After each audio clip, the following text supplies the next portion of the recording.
Muling nagbabalik sa bagong season ng Idol Philippines para sa muling paghahanap nito sa bawat sulok ng bansa ng bagong singing superstar na pasisikatin.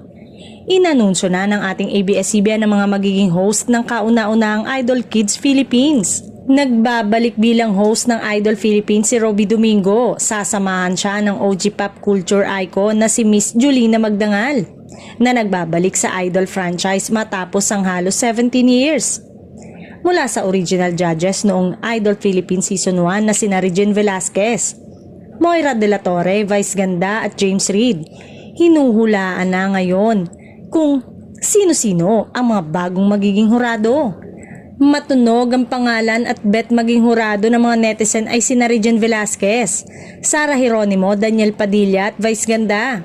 Gustong-gusto raw kasi makatrabaho ni Vice Ganda si Sara kaya sana ay matuloy na ang dapat ay noon pa nilang pagsasama. Matatandaan ang host ng unang season na umere noong 2019 ay sina Billy Crawford na ngayon ay nasa TV5 na.